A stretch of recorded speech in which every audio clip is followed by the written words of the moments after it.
గౌరవనీయులు మన నియోజకవర్గాన్ని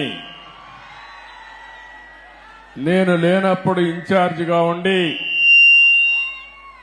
సమర్థవంతంగా నడిపిస్తున్నటువంటి గౌరవ శాసన మండలి సభ్యుడు శ్రీకాంత్ గారు,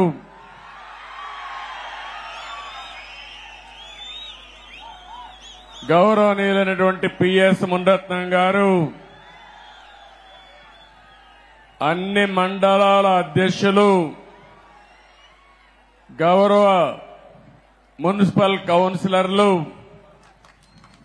సహచర మంత్రివర్గ సభ్యులు రాంప్రసాద్ రెడ్డి గారు,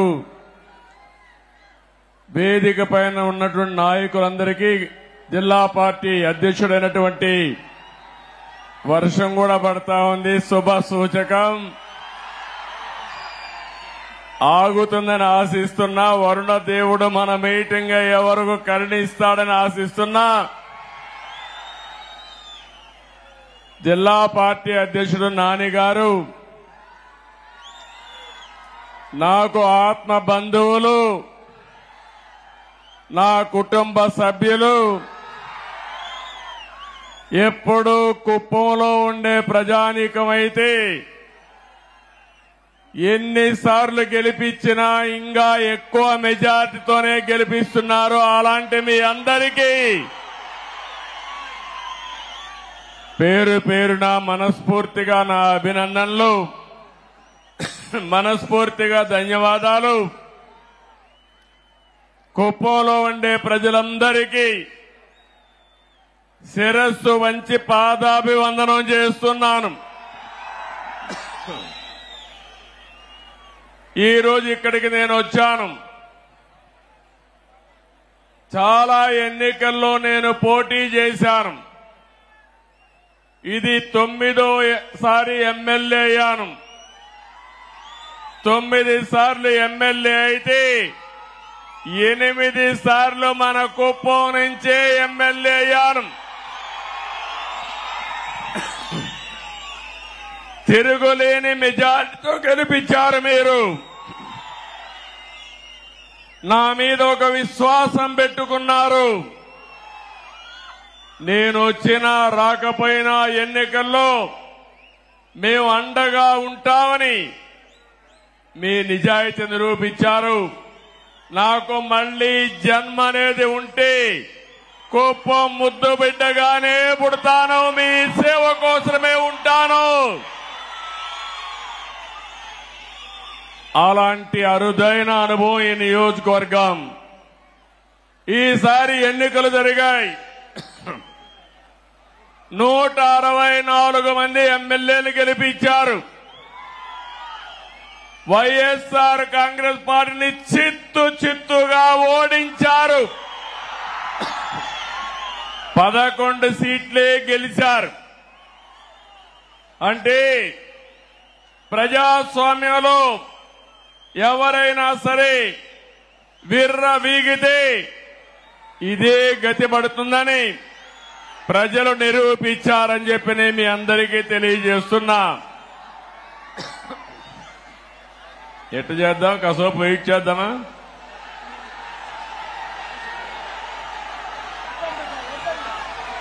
కంటిన్యూ చేద్దామా? 2 నిమిషాలు వెయిట్ చేద్దామా? ఓకే.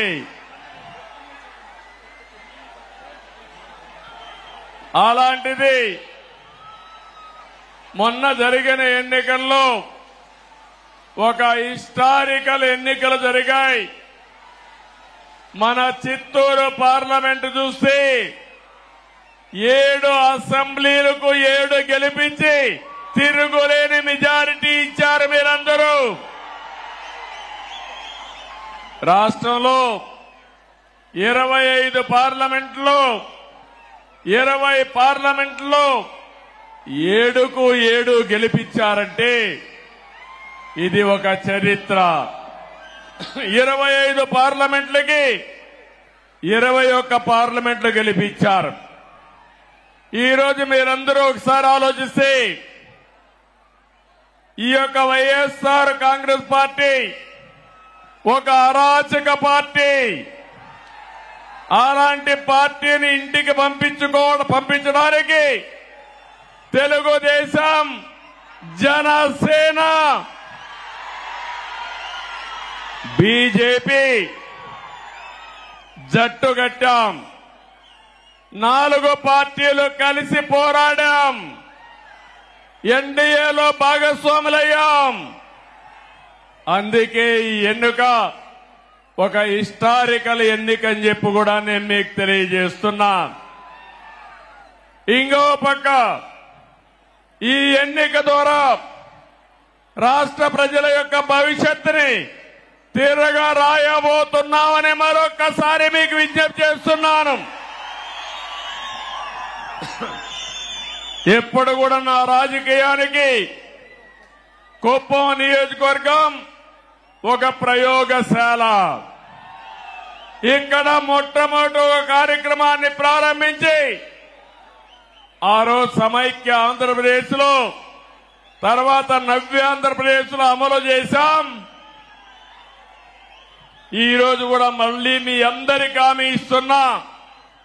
ఈసారి మీరు ఒక్కసారి ఆలోచిస్తే మనం ఎంపిక చేసిన ఎమ్మెల్యే అభ్యర్థులు చాలా బాగా చదువుకున్న అభ్యర్థులను పెట్టాం. యువతను తీసుకొచ్చాం. బడుగు బలహీన వర్గాలు తీసుకొచ్చాం. మహిళలకు ప్రాధాన్యత ఇచ్చాం. నిన్న కూడా మీరు చూస్తే నేను కేబినెట్ లో 17 మంది కొత్త వాళ్ళని మొదటిసారిగా మినిస్టర్లు చేసుకున్నాం. 7 మంది అయితే మొదటిసారి ఎమ్మెల్యేలు, మొదటిసారి మినిస్టర్లు. అందులో రాంప్రసాద్ రెడ్డి రాజమన రాయచోటి నుంచి మొదటిసారి గెలిచాడు. మొదటిసారి ఎమ్మెల్యేనే కాకుండా మంత్రి చేశామంటే యువతకు తెలుగుదేశం పార్టీ ఇచ్చే ప్రాధాన్యతని మరొకసారి మీ అందరికీ విజ్ఞప్తి చేస్తున్నాను. ఇంకొక పక్క బడుగు బలహీన వర్గాలకు ప్రాధాన్యత ఇచ్చాం. సామాజిక న్యాయానికి పెద్దపీట వేశాం. కుప్పం నియోజకవర్గం ఉంది. నా సామాజిక వర్గం లేదు గాని ఈ వెనుకబడిన వర్గాలే నా సామాజిక వర్గం. 40 ఏళ్లుగా గెలిపిస్తున్నారు. అందుకే రాష్ట్రంలో 8 మంది కేబినెట్ మంత్రులుగా బీసీలను పెట్టాం. ఇది ఒక చరిత్ర. 24 మందికి 8 మంది బీసీలు ఉండడం చరిత్ర అని చెప్పి కూడా నేను మీకు తెలియజేస్తున్నా. ఈరోజు 4వసారి నేను ముఖ్యమంత్రిగా ప్రమాణ స్వీకారం చేశాను. ప్రమాణ స్వీకారం చేస్తానే పోలవరం పోయాను, అమరావతికి వెళ్లాను, అసెంబ్లీ సమావేశాలు పెట్టుకున్నాం, కేబినెట్ సమావేశం పెట్టుకున్నాం. తర్వాత నాకు ప్రత్యక్ష దేవుళ్ళైన కుప్పం దేవుళ్ళని కలవడానికి ఇక్కడికి వచ్చాను. ఇక్కడి నుంచి ప్రజాక్షేత్రానికి వెళతాను. వెళ్లే ముందు మీ ఆశీస్సులు తీసుకోవాలని, మీ అందరితో కలిసి మాట్లాడాలని, మిమ్మల్ని చూడాలనే ఉద్దేశంతోనే నేను ఇక్కడికి వచ్చాను. నేను ఈరోజు ఒకే ఒక విషయం మీ అందరికీ విజ్ఞప్తి చేస్తున్నాను. నేను మీకు రుణపడి ఉన్నాను. 5 ఏళ్లలో మీ రుణం తీర్చుకుంటానని మరొక్కసారి మీ అందరికీ హామీ ఇస్తున్నా, వాగ్దానం ఇస్తున్నా. అన్ని విధాలా అభివృద్ధి చేస్తాను. భగవంతుడు నాకు ఎంత శక్తి ఇస్తే అంత శక్తిని ఉపయోగించి కుప్పాన్ని అగ్రస్థానంలో పెట్టడానికి ప్రయత్నం చేస్తాను. నా జీవితాశయం ఒకటే, పేదరికం లేని సమాజం, జీరో పావర్టీ. ఎక్కడ పేదవాడు ఉంటే అక్కడ ఉంటా, మీకు అండగా ఉంటానని మీ అందరికీ హామీ ఇస్తున్నా. అందుకని ఒక్కసారి చరిత్ర కూడా మనం ఆలోచించుకోవాలి. 1989లో మొట్టమొదటిసారిగా ఎమ్మెల్యేగా పోటీ చేశారు. ఇక్కడి నుంచి ఇప్పుడే పెద్దలున్నారు, పిల్లలకు తెలియకపోవచ్చు చరిత్ర. నేను ఆ రోజు కుప్పానికి వస్తే నేరుగా పలమనేరు నుంచి ఒకే రోడ్డు కుప్పానికి, అది కూడా సింగిల్ రోడ్డు, టెలిఫోన్లు లేవు, కాలేజీలు లేవు. అందుకే ఆలోచించా చిత్తూరు జిల్లాలో ఒక వెనుకబడిన ప్రాంతం కోసం నేను పని చేయాలని కుప్పం నియోజకవర్గాన్ని ఎంపిక చేసుకున్నానని చెప్పి నేను మీకు తెలియజేస్తున్నా. 89, 94 మన గవర్నమెంట్ రాలేదు, అపోజిషన్ లో ఉన్నాం, పోరాటాలు చేశాం. 94 నుంచి 2004 వరకు మన ప్రభుత్వం వచ్చింది, అభివృద్ధి చేశాం. ఇప్పుడుండే అభివృద్ధి మీరు ఏ ఊరికి పోయినా, సిమెంట్ రోడ్డు అడిగినా, ఊర్లో వీధి దీపాలు అడిగినా, కాలేజీలను అడిగినా, ఏ అభివృద్ధిని అడిగినా దాన్ని ఎవరు చేశారంటే తెలుగుదేశం అని చెప్పే పరిస్థితిలో ఉంది. మీ ఎమ్మెల్యేగా నేనే చేశానని మీ అందరికీ సగర్వంగా విజ్ఞప్తి చేస్తున్నా. మళ్లీ 2004 నుంచి 14 వరకు అపోజిషన్ లో ఉన్నాం, మళ్లీ పోరాటాలే.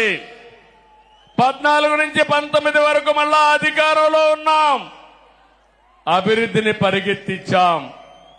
నా జీవితంలో ఎప్పుడూ చూడలేదు 1924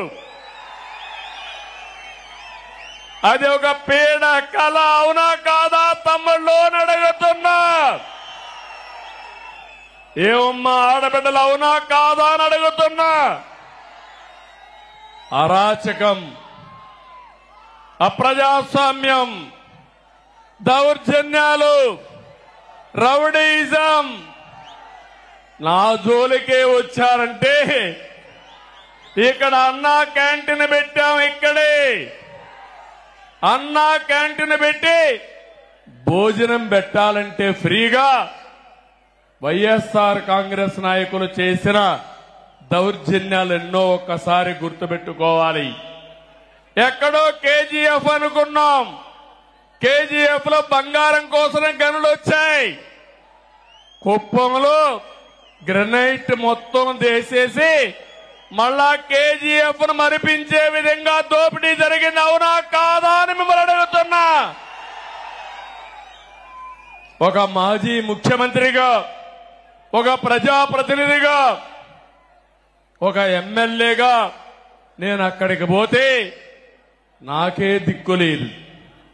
నేను కుప్పానికి వస్తున్నానంటే జీవో నెంబర్ 1 తీసుకొచ్చి మన మీదనే దాడులు చేసి మన వాళ్ళనే కేసులు పెట్టి 30 మందిని దగ్గర 10 మందిని 30 రోజులు జైల్లో పెట్టారు. ఏం తమ్ముళ్ళు మర్చిపోతానా, ఆడబిడ్డలో మర్చిపోతానా అని అడుగుతున్నా.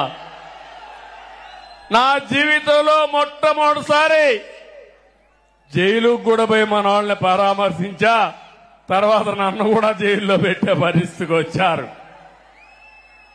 బాధ, ఆవేదన ఉంది. నాకు ఎవరి మీద కోపం లేదు, మీ మీద అభిమానం ఉంది. అందుకే చెప్తున్నా, కుప్పం ఒక ప్రశాంతమైన ప్రాంతం, అవునా కాదా అని మిమ్మల్ని అడుగుతున్నా. మీకు ప్రశాంతత కావాలనా లేదా అని అడుగుతున్నా. ఈ రోజు మీ తరపున ఈ యొక్క ఎన్టీఆర్ మెమోరియల్, ఎన్టీఆర్ విగ్రహం సాక్షిగా చెప్తున్నా, ఎవడైనా కుప్పంలో రౌడీజం చేశారో చేస్తారు. అదే కడపటి రోజు అవుతుంది, మీకు జాగ్రత్త. రౌడీజం గాని, గంజాయి గాని, అక్రమ వ్యాపారాలు గాని ఈ ప్రశాంతమైన పవిత్రమైన కుప్పంలో చేయడానికి వీలు లేదు. అందరూ ఏకగ్రీవంగా ఆమోదిస్తారా లేదా అని మిమ్మల్ని అడుగుతున్నా. గట్టిగా చప్పట్లు కొట్టి కూడా చెప్పండి ఆమోదిస్తామని. 5 సంవత్సరాలు నేను ఒక స్పష్టమైన అజెండాతో వచ్చాను మీ దగ్గరికి. సంక్షేమానికి పెద్దపీట వేస్తాం, అభివృద్ధి పరిగెత్తిస్తాం. దానికి నమూనాగా ఈ కుప్పం నియోజకవర్గాన్ని తయారు చేస్తారని మరొకసారి మీ అందరికీ హామీ ఇస్తున్నా. మన మున్సిపాలిటీ కుప్పం పన్నులు పెంచారు గాని అభివృద్ధి చేశారా తమ్ముళ్ళు, ఆడబిడ్డలను అడుగుతున్నా. నేను మీ అందరికీ ఒకటే హామీ ఇస్తున్నా. ఈరోజు నేను మొన్నే చెప్పాను 100 కోట్లని గాని 100 కోట్లు కాదు, ఎంతైనా పర్వాలేదు, ఒక మోడల్ మున్సిపాలిటీగా ఈ కుప్పాన్ని తయారు చేస్తాం. ఔటర్ రింగ్ రోడ్ వేస్తాం, టౌన్ లేక్ అన్ని రోడ్లు వేస్తాం, అన్ని రోడ్లు సిమెంట్ రోడ్లు చేస్తాను, డ్రైనేజ్ వ్యవస్థ ఏర్పాటు చేస్తాను, జంక్షన్లు కూడా ఏర్పాటు చేసి అవసరమైతే ఒక పరిశుభ్రమైన నగరంగా కుప్పం టౌన్ ని తయారు చేసే బాధ్యత నాదని మీ అందరికీ హామీ ఇస్తున్నా. ఈ కుప్పమే కాదు, మనకు 4 మండలాలు ఉన్నాయి. 4 మండలాలను కూడా మండల కేంద్రాలను అభివృద్ధి చేస్తా. ఒక్కొక్క మండల కేంద్రానికి ఒక 10 కోట్లు తక్కువ కాకుండా ఖర్చు పెట్టి ఈ మండల కేంద్రాలను అభివృద్ధి చేసి ఆదర్శమైన టౌన్ గా చేసే బాధ్యత నాదని మీ అందరికీ హామీ ఇస్తున్నా. అన్ని పంచాయతీల్ని, మేజర్ పంచాయతీ అయితే 2 కోట్లు ఖర్చు పెడతాం, మైనర్ పంచాయతీ అయితే 1 కోటి రూపాయలు ఖర్చు పెడతాం. ఇవన్నిటికీ ఎస్టిమేట్స్ తయారు చేపిస్తా. పని ఈ రోజు నుంచే ప్రారంభం అవుతుందని మరొకసారి హామీ ఇస్తున్నా.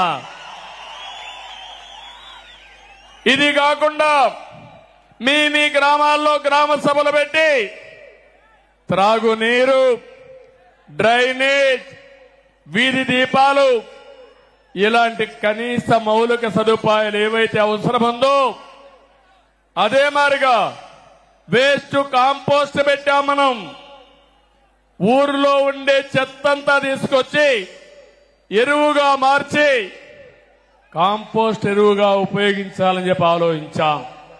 ఆ షెడ్లన్నీ ఈరోజు వైఎస్ఆర్ కాంగ్రెస్ నాయకులు వాళ్ళ రంగు కొట్టుకున్నారు కానీ అక్కడ మాత్రం ఎలాంటి కార్యక్రమాలు లేవు.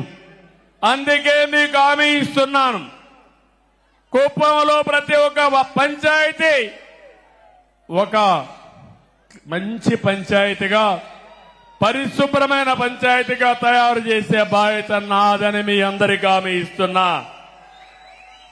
త్రాగునీరు ఎప్పుడో వాటర్ స్కీములు పెట్టాం. ఎన్టీఆర్ సుజల స్రవంతి కింద 2 రూపాయలకి 20 లీటర్లు నీళ్లు ఇస్తే దాన్ని సర్వనాశనం చేశారు. మళ్లీ హామీ ఇస్తున్నాం, ప్రతి ఒక్క ఇంటికి కొళాయి ద్వారా నీళ్లు ఇచ్చే బాధ్యత తీసుకుంటాం. ఇదే కాదు, ఎన్టీఆర్ సుజల స్రవంతి కూడా మినరల్ వాటర్ ఇవ్వడానికి ముందుకు తీసుకుపోతాం. దీనికి కూడా ఎస్టిమేట్స్ చేపిస్తా. వార్ ఫుటింగ్ లో ఈ పనులన్నీ అవుతాయని చెప్పి నేను మీకు తెలియజేస్తున్నా. ఒక పక్క అన్ని గ్రామాలకు రోడ్లు ఇప్పించే బాధ్యత తీసుకుంటాం, ఊర్లో సిమెంట్ రోడ్లన్నీ వేసే బాధ్యత తీసుకుంటాం, పొలాలకు కూడా రోడ్లు వేసే బాధ్యత తీసుకుంటామని మీ అందరికీ హామీ ఇస్తున్నా. దీనితో పొలం నుంచి ఏ మార్కెట్కు పోవాలన్నా వ్యవసాయ ఉత్పత్తులు సుజావుగా తీసుకుపోయే కార్యక్రమానికి శ్రీకారం చుడతాం. ఇప్పుడే వస్తానే పోయాను. హంద్రీ నీవా కాలువ మన నాయకుడు ఎన్టీ రామారావు గారు ప్రారంభించిన కాలువ శ్రీశైలం నుంచి 730 కిలోమీటర్లు పరమ సముద్రం మన నియోజకవర్గానికి వస్తుంది. నేను ఆ రోజు 1000 కోట్ల వరకు నీళ్లు తీసుకొచ్చాను. 700 అంటే దగ్గర 30 కిలోమీటర్ మన కాన్స్టిట్యున్సీకి వస్తే 31 కిలోమీటర్లు 1000 కోట్ల తీసుకొస్తే 5 సంవత్సరాలు వైఎస్ఆర్ కాంగ్రెస్ పార్టీ పాలనలో 5 కిలోమీటర్లు తీసుకొచ్చారు నీళ్లు. సినిమా షూటింగ్లు వేశాడు చూశారా తమ్ముళ్ళు? ఆ రోజు సెట్టింగ్లు పెట్టి ట్రాక్టర్లో నీళ్లు తీసుకొచ్చి నీళ్లు కాలువలో పోసి సీఎం పోతాన అవి కూడా బిరక్కెళ్లిపోయే పరిస్థితికి వచ్చారు. ఈ సంవత్సరం కృష్ణా నీళ్లు రావాలా లేదా అని మిమ్మల్ని అడుగుతున్నా. రావాలి అంటే గట్టిగా చప్పట్లు కూడా చెప్పండి. చెప్పారు. కాంట్రాక్టర్లపై నుండే ప్రేమ వైఎస్ఆర్ కాంగ్రెస్ పార్టీకి రైతులపైన లేదు. అందుకే అన్ని ప్రాజెక్టులు పడకేశాయి.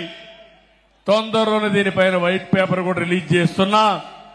నేను మీకు హామీ ఇస్తున్నా, రాబోయే రోజుల్లో కుప్పంలో కరువు లేకుండా కరువుకు చెక్ పెట్టే బాధ్యత తెలుగుదేశం పార్టీ తీసుకుంటాం. హంద్రీ నీవా నీళ్లు వస్తాయి. అన్ని చెరువులు నింపుతాం. ఇదే కాకుండా యామిగానేపల్లి మాదనపల్లిలో 2 చెరువులు కట్టడానికి కూడా అవకాశం ఉంది. అవి కడితే 1 TMC నీళ్లు పెట్టుకునే అవకాశం ఉంది. ఇది కూడా శాంక్షన్ చేపిస్తామని చెప్పి నేను మీ అందరికీ తెలియజేస్తున్నా. ఇదే కాదు, మొత్తం పాలారులో ఎన్ని చెక్ డ్యాములు వస్తాయో అన్ని చెక్ డ్యాములు కడతాం. నీళ్లు నిల్వ పెడతాం. మీ పొలాలకు అవసరమైతే లిఫ్ట్లు పెట్టి తద్వారా నీళ్లు ఇచ్చే బాధ్యత నాది. దీన్ని ఒక పద్ధతి ప్రకారం ఆలోచించాను. సాగునీరు మీకిస్తే బంగారం పండించే రైతాంగం ఇక్కడున్నారు. నేను మొట్టమొదటిసారి ఒక్కసారి వచ్చినప్పుడు చెప్పాను, కుప్పానికి భగవంతుడు మంచి వాతావరణం ఇచ్చాడు, బెంగళూరు క్లైమేట్ ఇచ్చాడు. ఇక్కడి పండని పంటే లేదు. ఇక్కడ అన్ని పంటలు పండుతాయి. పట్టు పరిశ్రమకు కేంద్రం ఈ కుప్పం నియోజకవర్గం. ఇంకో పక్క మంచి పండ్లు, కూరగాయలు, వాణిజ్య పంటలన్నిటికీ చిరునామా ఈ కుప్పం నియోజకవర్గం. ఈ సంవత్సరం మన వాళ్ళు టమోటా కూడా బాగా వేశారు. లాభాలు కూడా బాగానే వచ్చాయి. నేను ఒకటే ఆలోచిస్తున్నా, వ్యవసాయ ఆధార పరిశ్రమలు, టమోటా ఉంది, టమోటా నుంచి క్యాచప్ చేయడానికి లేకపోతే టమోటా జ్యూస్ తయారు చేయడానికి ఫ్యాక్టరీలు రావాల్సిన అవసరం ఉంది. ఇంకో పక్క తక్కువ ఖర్చుతో ఎక్కువ నిల్వ చేసే టెక్నాలజీలతో ఇక్కడ కోల్డ్ స్టోరేజ్ కానీ ప్రత్యామ్నాయ మార్గాలు కానీ వస్తే మన వాళ్ళు బ్రహ్మాండంగా టమోటా వేస్తారు, మంచి ఆదాయం వస్తుంది. ఇక్కడ పూలు పండిస్తున్నాం. పూలు కూడా ఈరోజు చూస్తే నేను వస్తే మొత్తం నియోజకవర్గం అంతా పూల వర్షం కురిపించారు. ఈ నియోజకవర్గంలో ఎక్కడి నుంచో తేలేదు, మన పొలాల్లో పండే పూలే రోడ్డు మీదకి వచ్చాయి, వర్షాన్ని కురిపించే పరిస్థితికి వచ్చారు. చాలా గర్వంగా ఉంది. అలాంటి పూలు పండించే రైతాంగానికి మార్కెట్ ఏర్పాటు చేసే బాధ్యత నాదని మీ అందరికీ హామీ ఇస్తున్నా. కూరగాయలు గాని, అదే మరిగా పండ్లు గాని, పూలు గాని, ఇలాంటివి ఏవైతే పండిస్తున్నారో వాళ్ళందరితో, రైతులతో ఒక సమాఖ్య ఏర్పాటు చేస్తా. వాళ్ళందరి ఆలోచనలు తీసుకుంటా ఇక్కడి నుంచి నేరుగా మార్కెట్కి ఎట్ట పంపించాలనో, దానికి ఏమేమి అవసరం ఉన్నాయో అవన్నీ చేస్తా. ఎప్పుడో నా కోరిక ఇక్కడే ఒక విమానాశ్రయం తీసుకొచ్చి ఇవన్నీ కూడా కార్గో ద్వారా పంపించాలని ఒక ఆలోచన చేశాం. దుర్మార్గులు దాన్ని కూడా నిలిపేశారు. నేను ఒకటి హామీ ఇస్తున్నా, వీలైనంత తొందరలో కుప్పంలో విమానాశ్రయం కూడా వస్తుంది. ఇక్కడి నుంచి మనం పండించిన కూరగాయలు ఎయిర్ కార్గో ద్వారా విదేశాలకు కూడా పంపించే ఏర్పాట్లు చేసే ఆలోచన చేస్తున్నాను. మనం కూడా ఎవరన్నా రావాలన్నా, మనం వెళ్లాలన్నా చిన్న చిన్న ఫ్లైట్లు కూడా వస్తున్నాయి. అవి కూడా వస్తే లాజిస్టిక్స్ పెరుగుతుంది.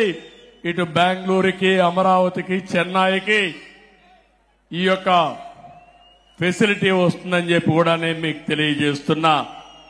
ఇంకో పక్క నేను ఒకటే వ్యవసాయంలో మీ అందరినీ కోరుతున్నాను. ఒక పక్క ప్రతి ఒక్క ఎకరాలో వాణిజ్య పంటలు పండిద్దాం, గిట్టుబాటు ధర ఏర్పాటు చేసే బాధ్యత తీసుకుంటాను, మార్కెటింగ్ వస్తువులు ఏర్పాటు చేస్తాను. ఇంకో పక్క పాడి పరిశ్రమ మీరు గుర్తుపెట్టుకోవాలి. ఇప్పుడు నేను తొందరగా మీటింగ్ కూడా కంప్లీట్ చేయాలి. 5 అయితే మీకు జ్ఞాపకం వస్తుంది, మేము ఆవు పిలుస్తా ఉంటుంది మిమ్మల్ని అందరినీ. ఎందుకంటే పాలు పిండాలి, అది మీ ఎక్కడున్నా మీకు గుర్తొచ్చేస్తుంది. ఆ రోజు నేను ఇంటికి 2 ఆవులు పట్టిస్తానంటే నన్ను ఎగతాళి చేశారు. అవునా కాదా అని అడుగుతున్నా మిమ్మల్ని. ఆ 2 ఆవులే ఈ రోజు మనకందరికి జీవనోపాధి అయింది. కష్టకాలంలో వెసులుబాటు వచ్చింది. అవునా కాదా తల్లి అని మిమ్మల్ని అడుగుతున్నా. ఒకప్పుడు మగవాళ్ల పైన మీరు డబ్బులకు ఆధారపడేవాళ్ళు, ఇప్పుడు మగవాళ్ళు మీ పైన డబ్బులకు ఆధారపడుతున్నారు. అవునా కాదా? అందుకే ఆలోచిస్తున్నా. ఈరోజు 3 లక్షల నుంచి 4 లక్షల లీటర్లు పాలు వస్తున్నాయని చెప్పారు. మన కుప్పంలో 10 లక్షల లీటర్లు పాల ఉత్పత్తి కేంద్రాలు పెట్టాలని, ఉత్పత్తి చేయాలని నేను ఆలోచిస్తున్నా. దానికి ఎన్ని ఆవులు కావాలన్నా పట్టిస్తాం. ఆవులకు మళ్ళా షెడ్లు కూడా వేయాలి. ఆ రోజు మనం అందరం కూడా షెడ్లు కూడా ఇప్పిస్తే అవి కూడా మానేశారు. రేషన్ కూడా ఆ రోజు మనం చూస్తే ఏ విధంగా చేయాలో ప్రయోగాలు చేశాం. ఈరోజు అవన్నీ పోయినాయి. దానా సబ్సిడీ అన్నీ పోయినాయి. మళ్ళా ఇప్పిస్తా, మిమ్మల్ని ఆదుకుంటాను.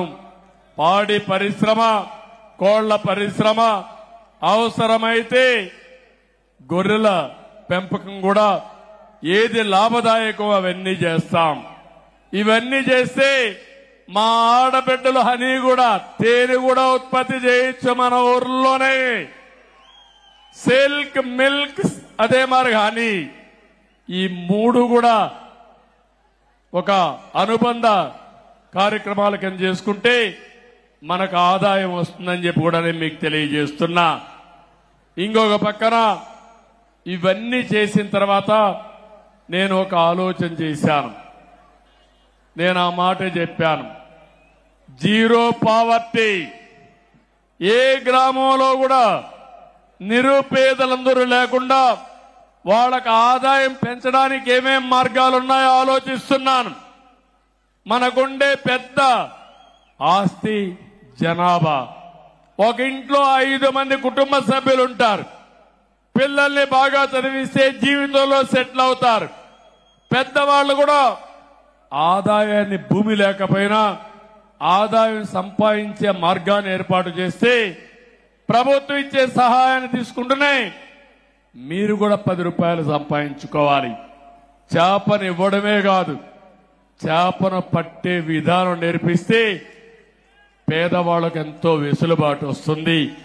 అదే నా ఆలోచన. ఈ రాష్ట్రంలో నా జీవితంలో ఒకే ఒక ఆలోచన. ఎన్టీ రామారావు గారు ఎప్పుడూ చెప్పేవాడు, పేదవాడే దేవుళ్ళు, సమాజమే దేవాలయం అని చెప్పింది ఎన్టీ రామారావు గారు. అలాంటి పేదరిక నిర్మూలన నా జీవితాశయం. ప్రతి ఒక్క గ్రామాన్ని ఒకటే కోరుతున్నా, జీరో పావర్టీ. పేదలు లేని గ్రామం, పేదలు లేని మండలం, పేదరికం లేని కుటుంబం రాష్ట్రంలోనే దేశంలోనే పేదరిక నిర్మూలనలో, ఆర్థిక అసమానతలు నిర్మూలించడంలో కుప్పం దేశానికి ఒక ఆదర్శం కావాలని మనస్ఫూర్తిగా కోరుకుంటున్నా. ఆశయం బానే ఉంది, ఆచరణ చెయ్యాలంటే మీ అందరి సహకారం నాకు అవసరం. మళ్లీ కుప్పం ఏరియా డెవలప్మెంట్ అథారిటీ ఒకప్పుడు పెట్టాను, ఇప్పుడు మళ్లీ కాడా పెడతాను. ఒక మంచి ఐఏఎస్ ఆఫీసర్ ఇక్కడనే పెడతాను. మీ సమస్యలన్నీ పరిష్కారం చేస్తాను. మీ ఆదాయాన్ని పెంచే మార్గం, ఆలోచనలు ఇస్తా, అమలు చేసే బాధ్యత అప్పచెప్తారని కూడా మీ అందరికీ తెలియజేస్తున్నా. అది కూడా ప్రారంభిస్తాను. ఒక ప్రణాళిక తయారు చేసి ఆ ప్రణాళిక పెట్టి ఇవన్నీ కూడా అమలు చేయడం కోసం ముందుకు పోతాం. ఇంకో పక్క మన నియోజకవర్గంలో 2 కోరికలు కోరారు. మల్లన్నూరుని మండల హెడ్ క్వార్టర్ గా చేయమని, అదే మరి రాళ్ల బదుగూరు ఇంకొక మండలం చేయమని నేను నిన్నే ఆదేశాలు ఇచ్చాను. ఈ 2 మండలాలు కూడా ఏర్పాటు చేస్తున్నాం. ఇప్పుడు మున్సిపాలిటీ 4 మండలాలున్నాయి. భవిష్యత్తులో 6 మండలాలు మున్సిపాలిటీ ఉంటుందని ఈ సభాముఖంగా మీ అందరికీ తెలియజేస్తున్నా. ఇక్కడికి వచ్చినప్పుడు కుప్పం బస్టాండ్ తమ్ముళ్ళు, ఇక్కడ బస్సులు కూడా దొంగిలిచ్చారు దొంగలు. ఇక్కడి నుంచి బస్సులు వేసుకోవచ్చు, తప్పు లేదు. కుప్పంలో ఉండే బస్సులు తీసుకుపోయారంటే వీళ్ళని ఏమనాలో మీరే ఒక్కసారి ఆలోచించండి. నిన్నే చెప్పాను, మళ్లీ నా కుప్పానికి బస్సులు పంపించమంటే నిన్నటి నుంచే బస్సులు వస్తున్నాయి మళ్లీ ఇక్కడికి. ఒకటే హామీ ఇస్తున్నా, ఒక ఆధునికమైన బస్ స్టేషన్ కింద, బస్ డిపో కింద కుప్పాన్ని నిర్మాణం చేస్తాం. ఇక్కడే ఆర్టీసీ మినిస్టర్ మా రాంప్రసాద్ రెడ్డి గారు ఇక్కడే ఉన్నారు. ఇప్పుడే ఆదేశాలు ఇచ్చాను, ప్లాన్స్ అన్ని తయారు చేసుకొస్తాడు. అన్ని గాని సవ్యంగా జరిగితే కుప్పంలో అన్ని బస్సులు కూడా ఎలక్ట్రికల్ బస్సులు వేసేస్తాం. పొల్యూషన్ కూడా ఉండదు. ఎక్కడ రోడ్ల మీద పోతాండు ఊగురాట కూడా లేదు. అలాంటి అవసరమైతే కొన్ని ఏసీ బస్సులు కూడా పెట్టేసి వేరే ప్రాంతాలకు పోవాలంటే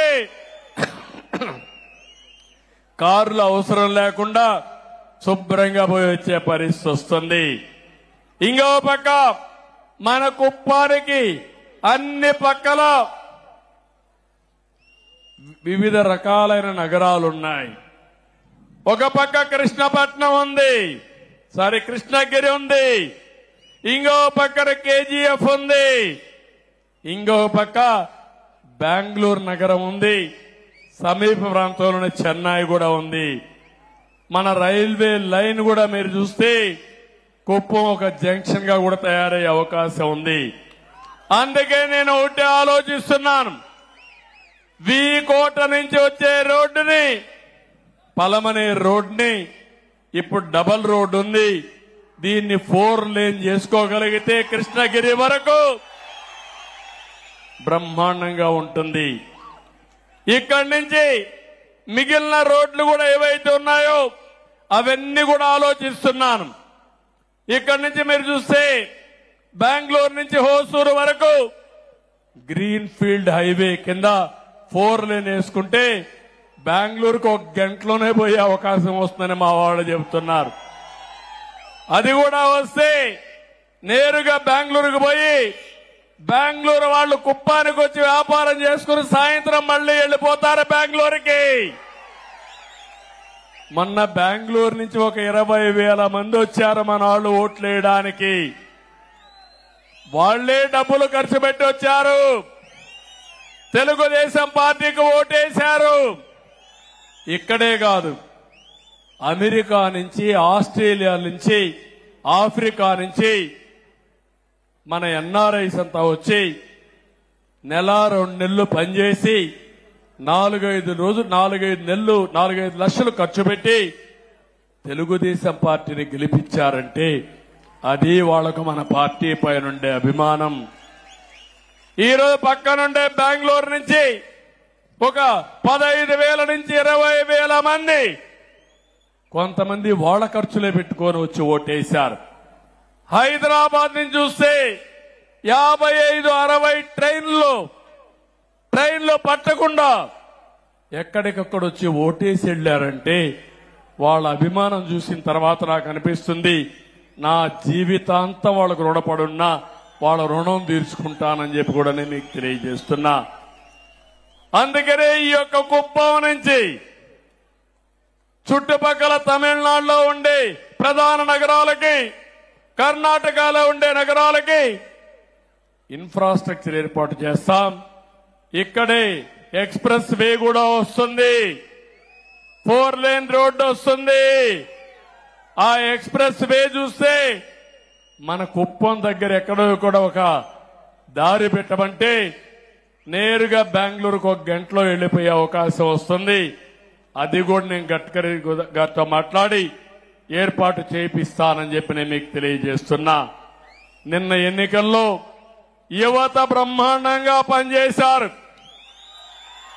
జాబు రావాలంటే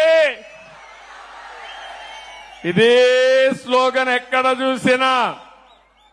అందుకే నా మీద బాధ్యత పెరిగింది. మళ్లీ ఉద్యోగాలు ఇప్పించే బాధ్యత నాది.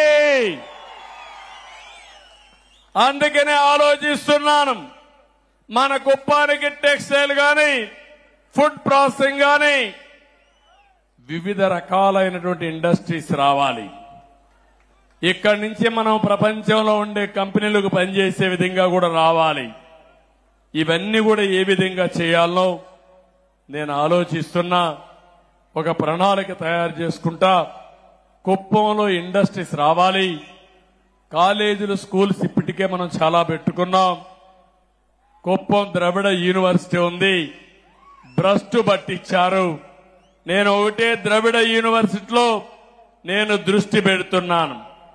మళ్ళా అడ్మినిస్ట్రేషన్ గాడిలో పెట్టే బాధ్యత నాది. 254 మందికి 10 నెలలుగా జీతాలు రావడం లేదు. 6 నెలలుగా జీతాలు రాని వాళ్ళందరికీ జీతాలు కూడా రిలీజ్ చేయమని నిన్నే చెప్పొచ్చాను. ఆ జీతాలు కూడా రిలీజ్ చేపిస్తాం. అదైన తర్వాత ద్రవిడ యూనివర్సిటీ ప్రక్షాళన చేయాల్సిన బాధ్యత ఉంది. ప్రక్షాళన చేస్తాను. ప్రక్షాళన చేసి ఒక మంచి యూనివర్సిటీగా తీర్చిదిద్దాను. మెడికల్ కాలేజ్ ఉంది, ఇంజనీరింగ్ కాలేజ్ ఉంది, మంచి స్కూల్స్ ఉన్నాయి. ఇంకా నేను ఒకటే ఆలోచిస్తున్నా, కుప్పాన్ని ఒక ఎడ్యుకేషన్ హబ్ గా తయారు చేయాలని. మన పిల్లలు చదువుకోవడమే కాకుండా బయట పిల్లలు కూడా వచ్చి చదువుకుని ఒక ఆహ్లాదకరమైన ప్రదేశంగా ఈ కుప్పాన్ని తయారు చేస్తాం. దానివల్ల చాలా వరకు ఉపయోగం వస్తుంది. ఇది కూడా చేస్తానని చెప్పి నేను మీకు తెలియజేస్తున్నా. ఇది కాకుండా ఇంకో పక్కన మీరు ఒకసారి చూస్తే ఇక్కడికి వచ్చినప్పుడు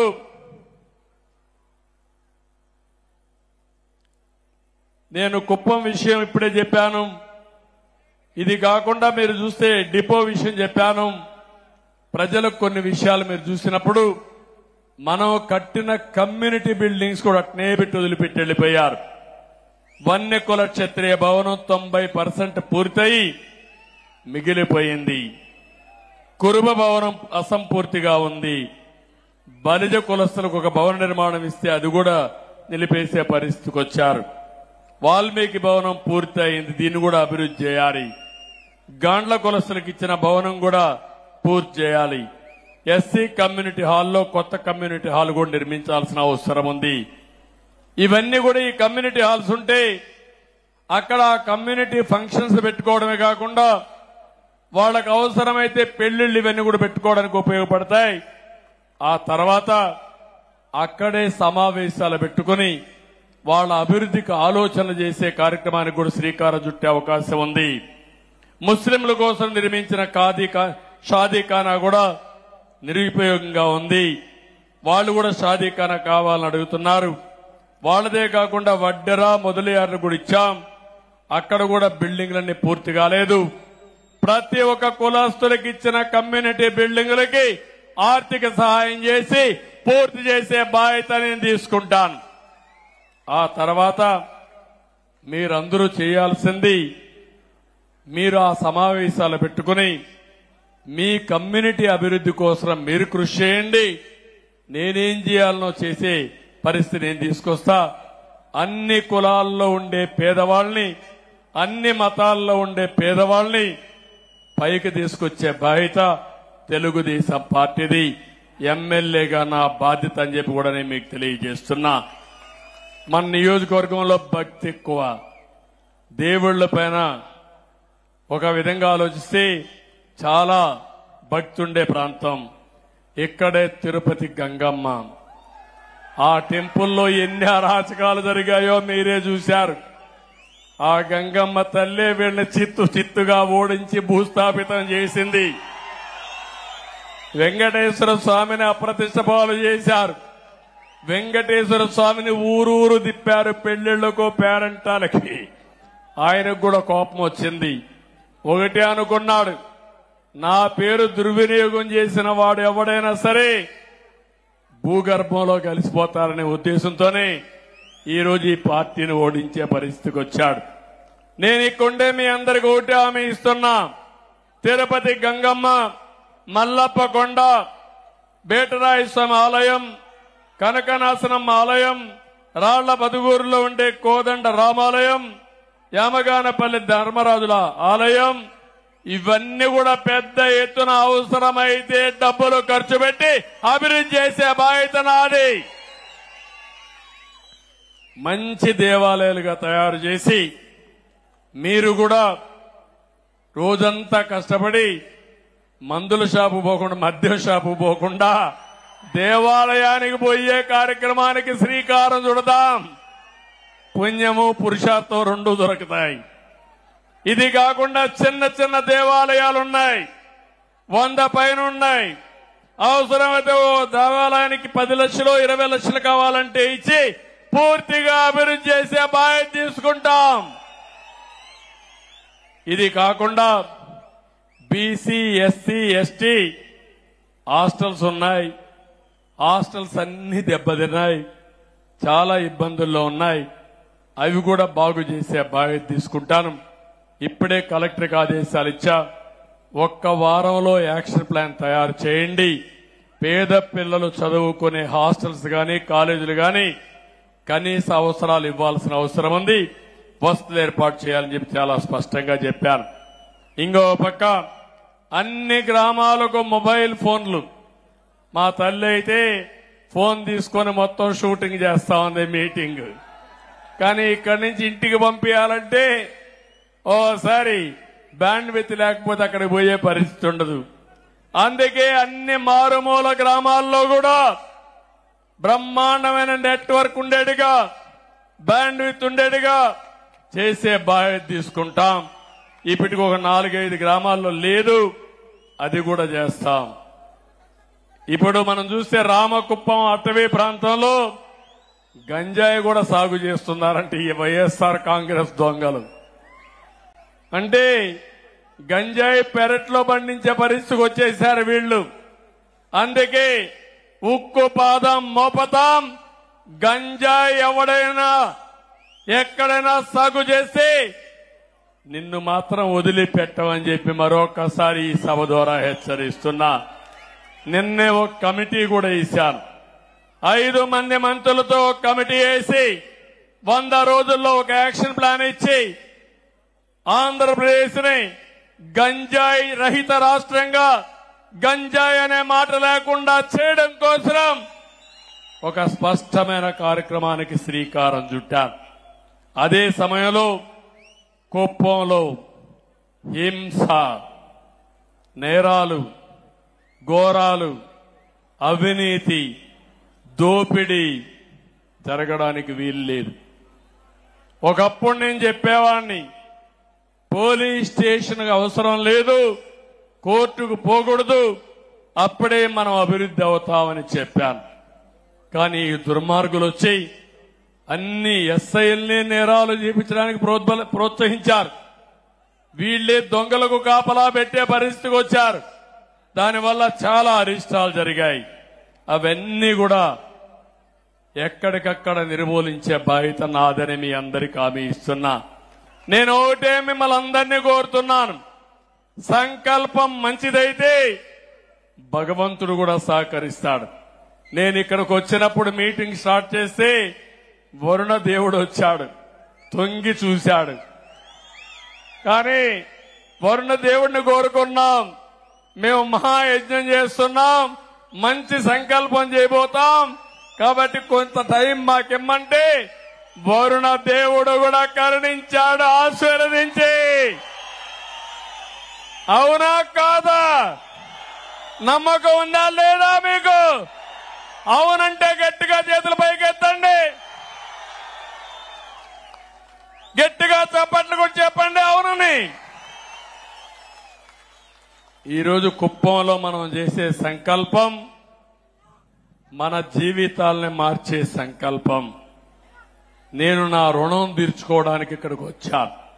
నేను ఏం చేయబోతానో స్పష్టంగా చెప్పడమే కాకుండా మిమ్మల్ని అందరినీ భాగస్వాములు చేయాలనుకుంటున్నాను. మొన్న ఎన్నికల్లో ఒక్కసారి మీరు ఆలోచిస్తే సమైక్య ఆంధ్రప్రదేశ్ లో కూడా కుప్పం ఎప్పుడు మొదటి 3 స్థానాల్లో ఉండేది మెజారిటీలో. కానీ మొన్న మాత్రం ఎక్కడ చూసినా 95,000 మెజారిటీ, మంది 47,000, 48,000 95,000 వచ్చాయి. అంటే 1 సైడ్ గుద్దేశారు అక్కడ. నాకే ఆశ్చర్యం వేసింది, నా జీవితంలో ఎప్పుడు చూడలా. ఎట్లా పడ్డాయి ఓట్లంటే వైఎస్ఆర్ కాంగ్రెస్ పార్టీ చేసిన అరాచకాలు చూసిన తర్వాత ఇప్పుడు గాని మనం స్పందించకపోతే మనకు భవిష్యత్తు లేదనే ఉద్దేశంతో గాజువాకలో 95,000 మెజారిటీతో గెలిపించారు తెలుగుదేశం పార్టీ ఎన్డీఏ అభ్యర్థుల్ని. రెండోది పక్కనే భీముల్లో 93,000, 94,000తో గెలిపించారు. మంగళగిరి అన్నిసార్లు ఓడిపోయిన నియోజకవర్గం 91,000 మెజారిటీతో గెలిపించారు.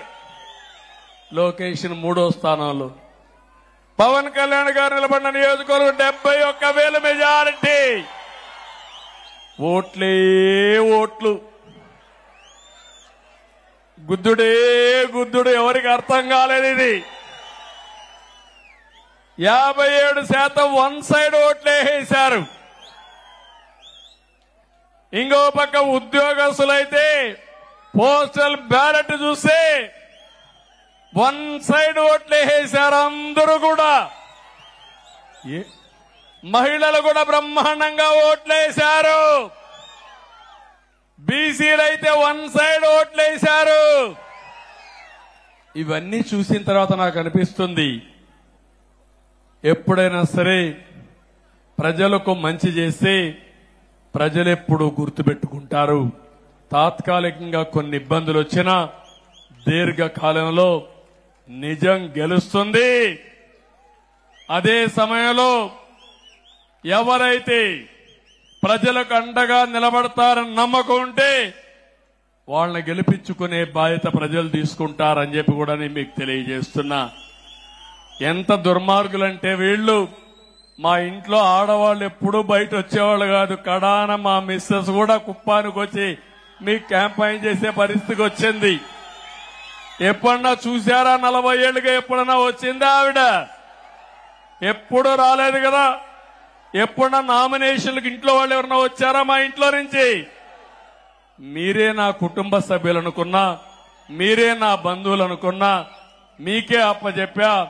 మొన్న వీళ్ళు చేసిన అరాచకానికి ఇంట్లో ఆడవాళ్లు కూడా బయట వచ్చే పరిస్థితి వచ్చారు. అది మా కుటుంబం కూడా బయట వచ్చి క్యాంపెయిన్ చేసే పరిస్థితికి వచ్చింది.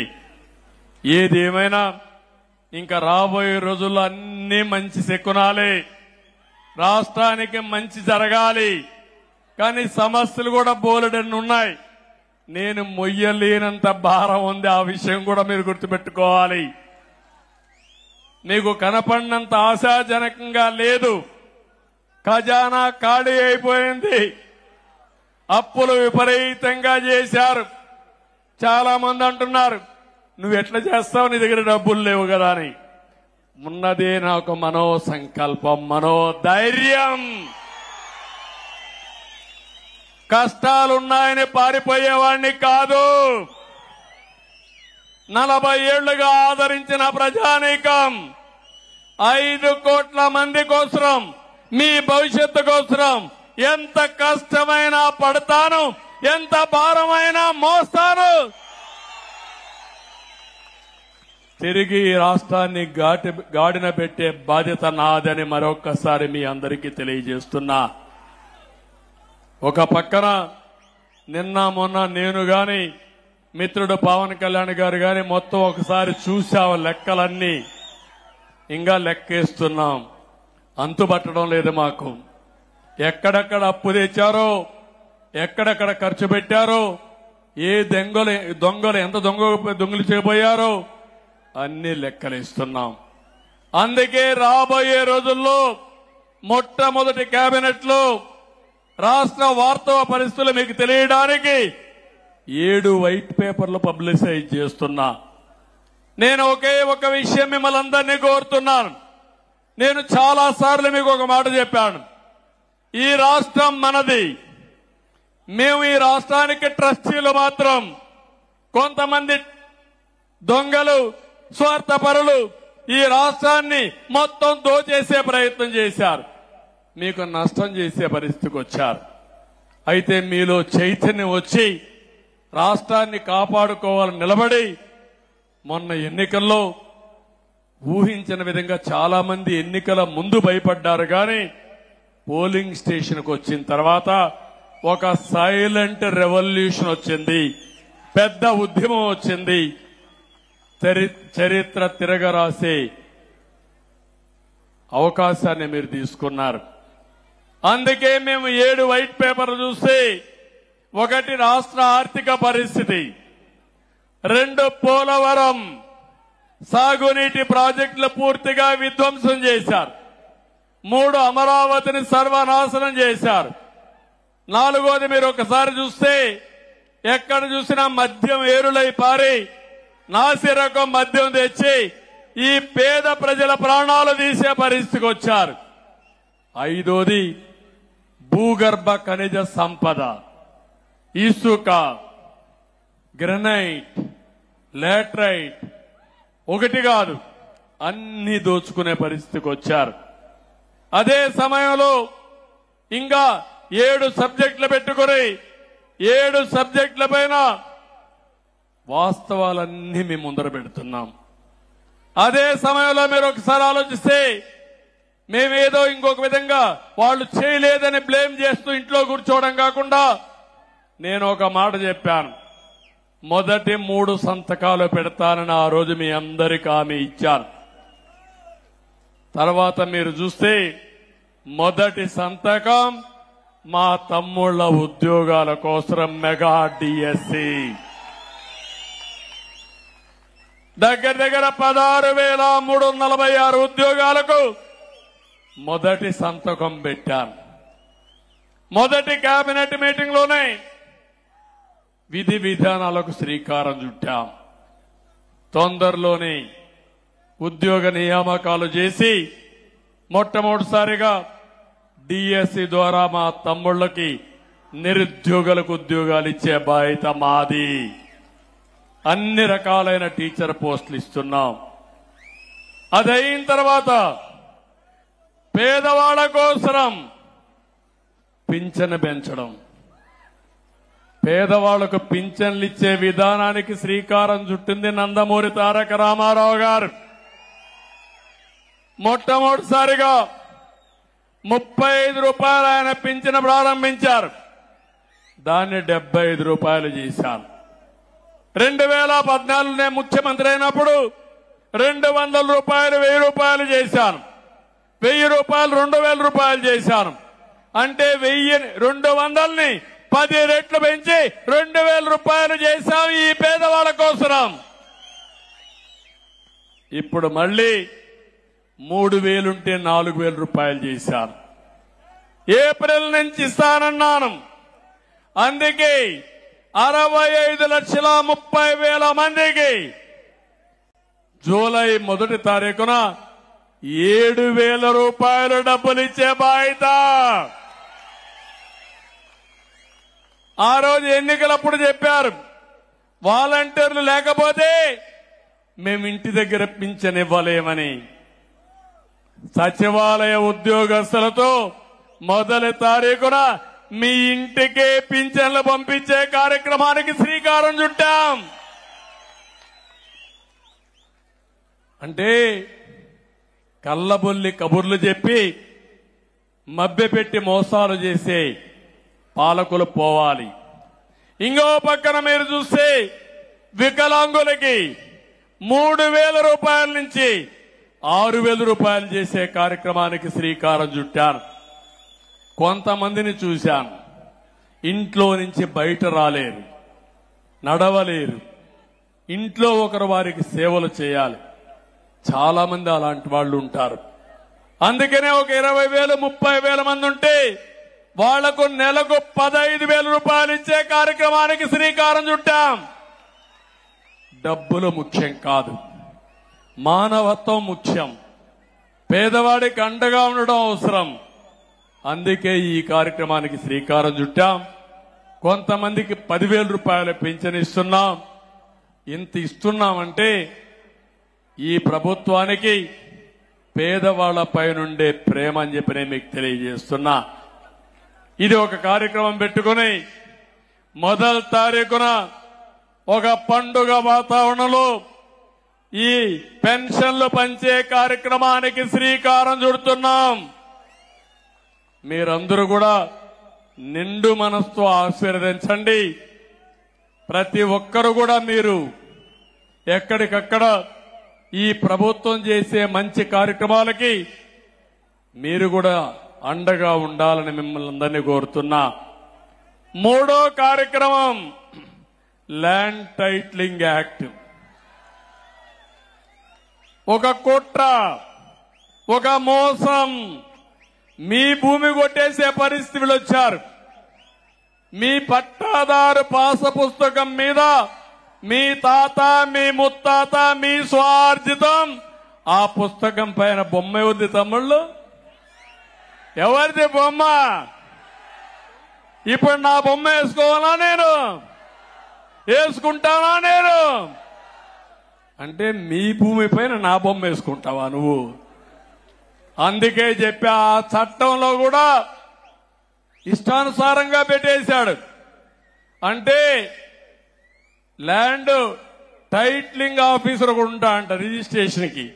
టైటిల్ రిజిస్ట్రేషన్ ఆఫీసర్ వాడెవడో తెలియదు. అప్పలెంట్ అథారిటీ వాడెవడో తెలియదు. ఏదైనా జరిగితే నువ్వెవరన్నా ఈ భూమి నాదంటే ట్రిబ్యునల్కి వెళ్ళిపోతుందంట. ఇంకా మీ బతుకులు ఏమవుతాయో మీరు ఆలోచించుకోండి. ఇంకో పక్క నేరుగా హైకోర్టుకే పోవాలి. ఇంకే కోర్టు లేదు, అందరూ అమరావతి క్యూ కట్టాలి. ఎంతమంది హైకోర్టు పోతారని అడుగుతున్నా. అందుకే చెప్పా, ఈ చట్టం నల్ల చట్టం, దీన్ని రద్దు చేస్తానని చెప్పి రద్దు చేయడానికి మొన్నే తీర్మానం చేశాం. కరెక్ట్ అవునా కాదా? కరెక్ట్ అవునా కాదా? అది రద్దయిపోతుంది. మీ పట్టాదారు పాసు పుస్తకం పైన ఇంకా బొమ్మ ఉంది.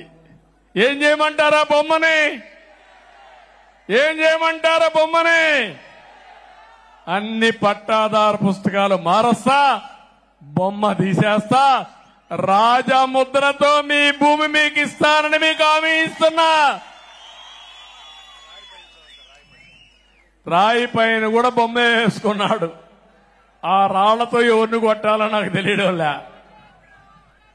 ఏంటి అరాచకాలు నాకైతే అర్థం కావడం లేదు. కడాన పుట్టిన తేదీ సర్టిఫికెట్ ఇమ్మంటే దానిపైన కూడా బొమ్మ. చాలా అరాచకాలు జరిగాయి.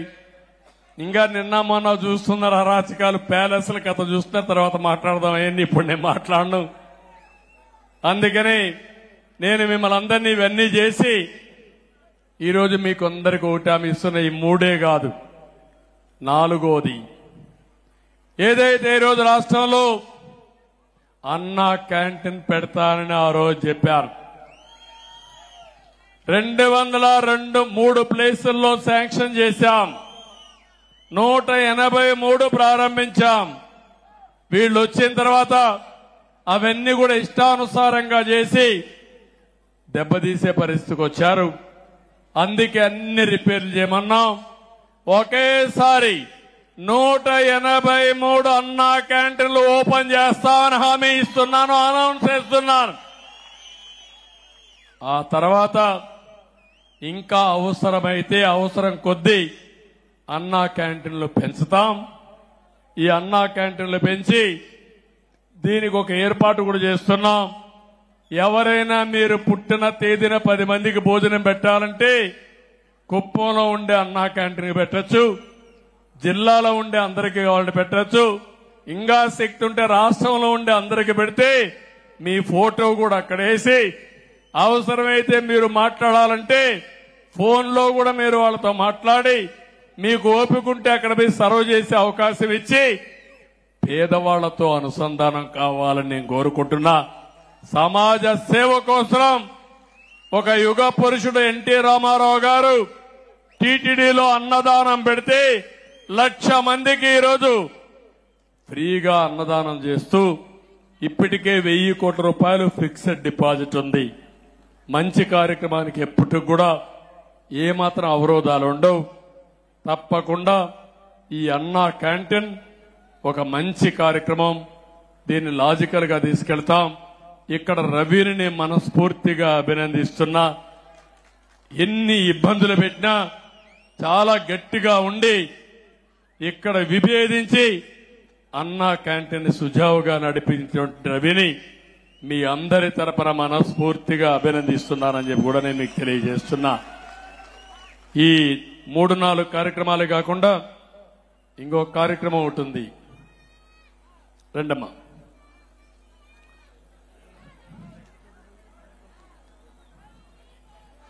ఇప్పుడు ఇక్కడికి వచ్చినప్పుడు ఇక్కడికి మన డాక్రా ఉమెన్ చిత్తూరు జిల్లా వాళ్ళందరూ, నువ్వు మైక్ ఇస్తారమ్మా, నువ్వు మాట్లాడి అప్పుడు చెప్పండి. ముందు మీరు మాట్లాడండి, ఏమనుకున్నారని. మైక్ ఇవ్వండి, మైక్ ఇవ్వండి. ఇట్రామ్మా, మైక్ రా. థ్యాంక్ యూ అమ్మా. మాట్లాడు, నీ పేరు చెప్పి మాట్లాడు. గౌరవనీయులు నారా చంద్రబాబు నాయుడు గారికి నా హృదయపూర్వక నమస్కారాలు. దీనికోసం కదా మనం ఎదురు చూసింది.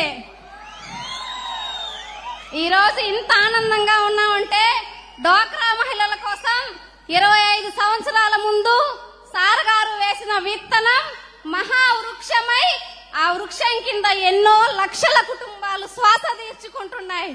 ఆ ఆనందాన్ని మీతో పంచుకుంటూ రాజధాని అమరావతి కోసం మా యొక్క ఉడతా భక్తి సహాయం సార్, దీన్ని మీరు స్వీకరిస్తారని మేము కోరుకుంటున్నాం సార్. జై చంద్రబాబు నాయుడు గారు, జై చంద్రబాబు నాయుడు గారు.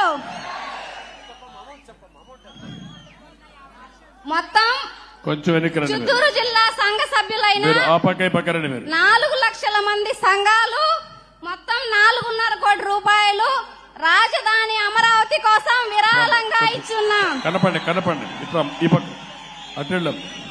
మేము ఇంత మంచి స్థాయికి ఎదగడానికి కృషి చేసిన చంద్రబాబు నాయుడు గారికి, చంద్రబాబు నాయుడు నాయకత్వం, చంద్రబాబు గారి నాయకత్వం, జై చంద్రబాబు నాయుడు, జై తెలుగుదేశం పార్టీ. మాట్లాడాలనా? మైక్ అంటాడు. మైక్ రా, మాట్లాడుకో, ముందుకు వచ్చి మాట్లాడు.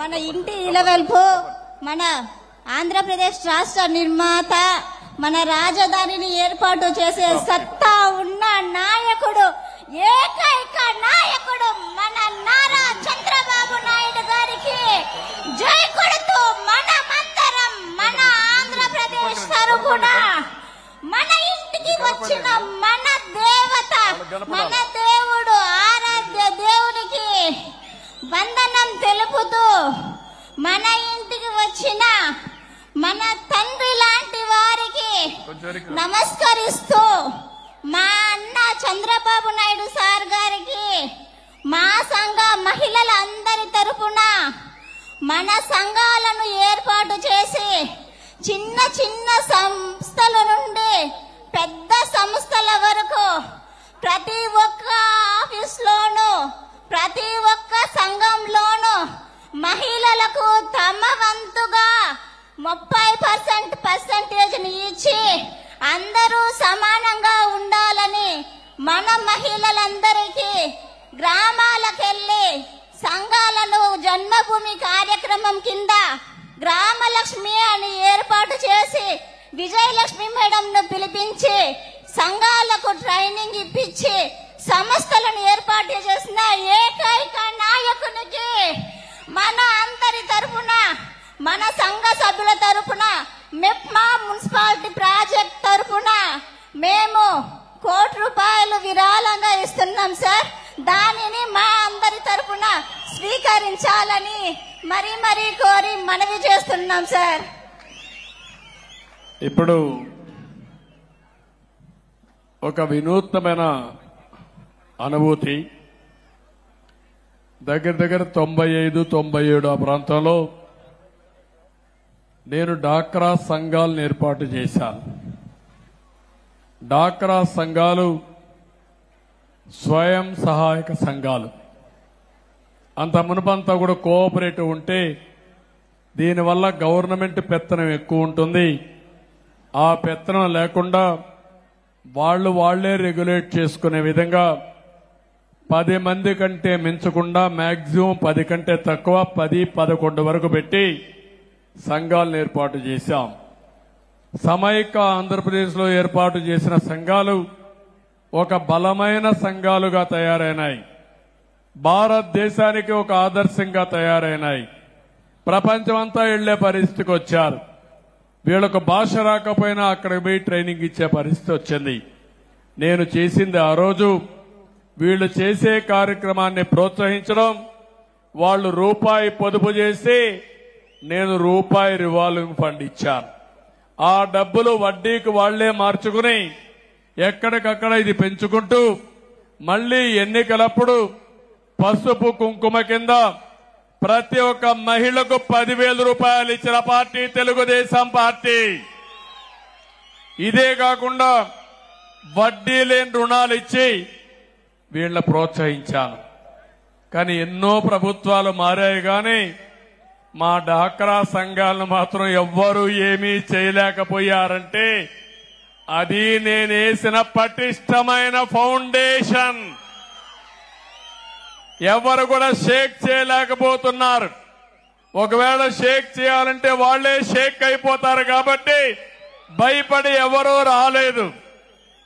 నేను నాటిన చెట్టు, నేను నాటిన మొక్క ఈరోజు పెద్దదై ఒక చిత్తూరు జిల్లాలో 3,50,000 మంది గ్రామీణ SGH అంటే సెల్ఫ్ హెల్ప్ గ్రూపులు, రెండోది 1,00,000 మంది అర్బన్ పట్టణ ప్రాంతంలో ఉండే సెల్ఫ్ హెల్ప్ గ్రూపులు రెండు కలిపి 4,50,000 మంది ఒక మాట అనుకుని మనిషికి 100 రూపాయలు చొప్పున 4,50,00,000 రూపాయలు అమరావతి రాజధానికి ఇచ్చారు. ఇది స్ఫూర్తి. 100 రూపాయలు వాళ్ళకి ఎక్కువ కాదు. 100 రూపాయలు ఇవ్వగలిగే శక్తి ఉంది, మనసుంది. నేను అందుకే ఆలోచిస్తున్నాను, మన రాష్ట్రంలో 1,20,00,000 మంది సెల్ఫ్ హెల్ప్ గ్రూపులున్నారు. డాక్రా సంఘాలు, డాక్వా సంఘాలున్నాయి. మా ఆడబిడ్డలకు హామీ ఇస్తున్నా, మిమ్మల్ని అందరినీ లక్షాధికారులు చేయడానికి ఏం చేయాలో ఒక కార్యక్రమాన్ని ఆలోచిస్తున్నారు. కేంద్రం ఒక పథకాన్ని ఇచ్చారు. 3 లక్షల మంది పేద మహిళల్ని లక్షాధికారులు చేస్తామన్నారు.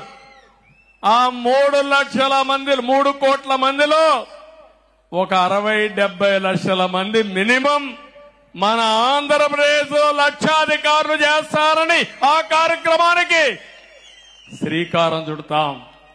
మళ్లీ పూర్వ వైభవం తీసుకొస్తాను. మీ దగ్గర ఆర్థికంగా సంపాదించే మార్గాన్ని చూపిస్తా. మీ అందరికీ మళ్ళా మీ అందరికీ ఇంట్లో ఖజానా తాళాలు మీకు వచ్చేట్టుగా, బాగా డబ్బులు సంపాదించేట్టుగా ఏం చేయాలో చేస్తా. కేంద్రంలో కూడా వెసులుబాటు వస్తుంది. తప్పకుండా మా ఆడబిడ్డల్ని మళ్లీ పైకి తీసుకొచ్చి ప్రపంచానికి ఒక ఆదర్శంగా చేస్తారని మీ అందరికీ హామీ ఇస్తూ, ఇలాంటి కార్యక్రమాలు చూసినప్పుడు ఒక ఆనందం, ఒక తృప్తి, ఇవన్నీ కూడా వస్తున్నాయి. ఈరోజు మిమ్మల్ని చూస్తే మీరు ఎవరు వదిలిపెట్టే పరిస్థితిలో లేరు.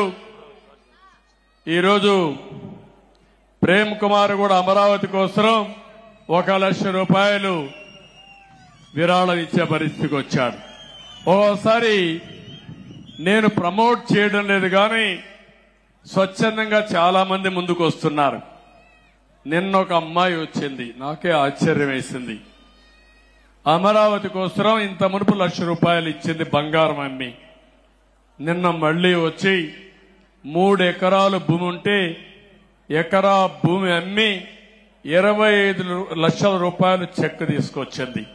నేను అడిగాను ఆ అమ్మాయిని, ఏమమ్మా నువ్వు 25 లక్షల రూపాయలు ఇస్తున్నావు, నీకుండేది 3 ఎకరాలు, 1 ఎకరా ఇచ్చేస్తున్నావు, నువ్వెట్లా బతుకుతావంటే ఆ అమ్మాయి ఒకే మాట అంది, నాకు అమ్మ లేదు, నాన్న ఒకడే ఉన్నాడు, నాన్న నేను ఇద్దరమే ఉన్నాం, నేను MBBS చదువుకుంటున్నా, మా ఇద్దరి పొట్ట కోసం 2 ఎకరాలు భూమి చాలు, ఈ ఎకరా అమ్మి రాజధాని నిర్మాణానికి ఖర్చు పెడితే కొన్ని లక్షల మంది పొట్ట నింపుకునే పరిస్థితి వస్తుంది, అది మీరు చేయండి సార్ అనే పరిస్థితికి వచ్చింది.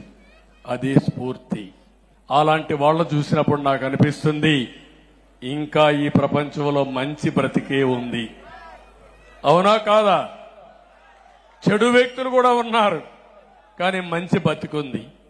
మంచిని బతికించడానికి కొంతమంది ఉన్నారు. అదే మంచి ప్రయోగం.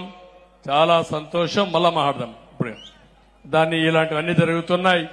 అందుకే ఈరోజు మళ్లీ అందరికీ ఒకటి హామీ ఇస్తున్నా, రేపటి నుంచి 8వ నన్ను ఎమ్మెల్యే గెలిపించారు కాబట్టి, 4వసారి ముఖ్యమంత్రిగా అయిపోయారు కాబట్టి నేనే చేస్తాను, మీరు మాత్రం సహకారం చేయమంటే కుదరదు. మీరు బాగుపడాలంటే గుర్రాన్ని నీటి తొట్టి దగ్గర తీసుకుపోతాం గానీ తాగిచ్చలేము. అవునా కాదా? మీరు ముందుకు రావాలి, మీ కుటుంబాలు బాగుపడాలి. మీ కుటుంబాలు బాగుపడితే నాకు పేరు వస్తుంది, నాకు ఒక తృప్తి.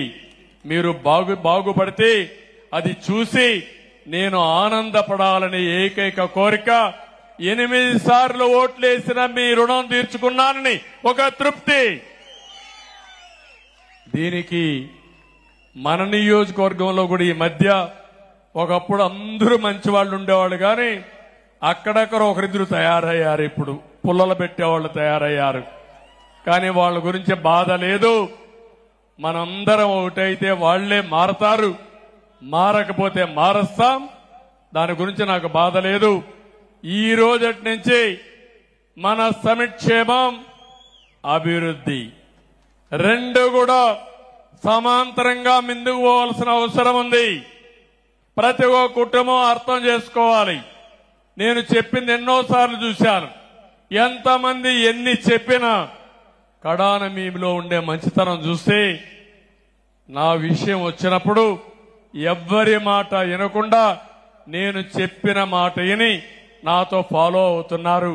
అది నా జీవితంలో ఎప్పుడూ మరిసిపోలేను.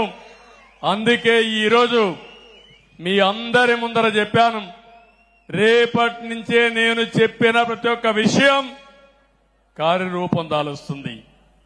దాన్ని ఉపయోగించుకునే బాధ్యత మీది. ఇంకొక విషయం కూడా చెప్తున్నా, అందరికీ సమానమైన అవకాశాలు వస్తాయి. భగవంతుడు ఒక అవకాశం ఇస్తాడు.